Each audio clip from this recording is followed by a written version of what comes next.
प्रकृति ऋषि का रोज का नियम था कि वह नगर से दूर जंगलों में स्थित शिव मंदिर में भगवान शिव की पूजा में लीन रहते थे। कई वर्षों से यह उनका अखंड नियम था। उसी जंगल में एक नास्तिक डाकू अस्थिमाला का भी डेरा था। अस्थिमाला का भय आसपास के क्षेत्र में व्याप्त था। अस्थिमाला बड़ा नास्तिक था। वह मंदिरों में भी चोरी डाका से नहीं चूकता था।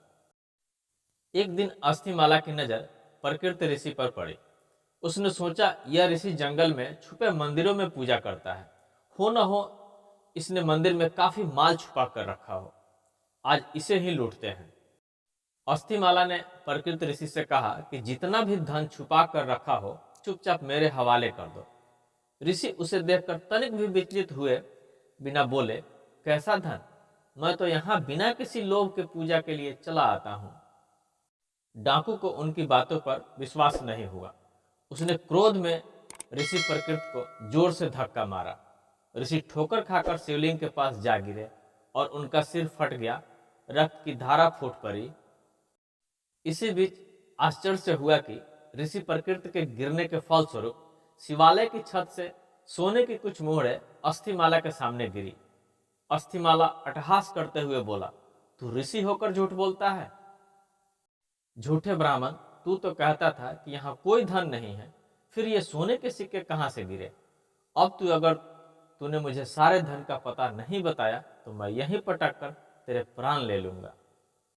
प्रकृति ऋषि करुणा में भरकर दुखी मन से बोले, हे शिव जी, मैंने पूरा जीवन आपकी सेवा पूजा में समर्पित कर दिया, फिर यह कैसी विपत्ति आन पड़ी? प्रभु मेरी रक्षा करो। जब भक्त सच्चे मन से पुकारे तो भोलेनाथ क्यों न आते। महेश्वर तत्क्षण प्रकट हुए और ऋषि को कहा कि इस होने के पीछे का कारण मैं तुम्हें बताता हूँ। यह डाकू पुनर्जन्म में एक ब्राह्मण ही था। इसने कई कल्पों तक मेरी भक्ति की, परंतु इससे प्रदोष के दिन एक भूल हो गई। यह पूरा दिन निराहार रहकर मेरी भक्ति करता रहा। दोपहर में जब इसे प्यास लगी तो यह जल पीने के लिए पास के ही एक सरोवर तक जा पहुंचा। संयोग से एक गाय का बछड़ा भी दिन भर का प्यासा वहीं पानी पीने आया। तब उसने उस बछड़े को कोहनी मारकर भगा दिया और स्वयं जल पिया। इसी कारण इस जन्म में यह डाकू हुआ। तुम पूर्व जन्म में मछुआरे थे। उसी सरोवर से मछलियां पकड़कर उन्हें बेचकर अपना जीवन यापन करते थे।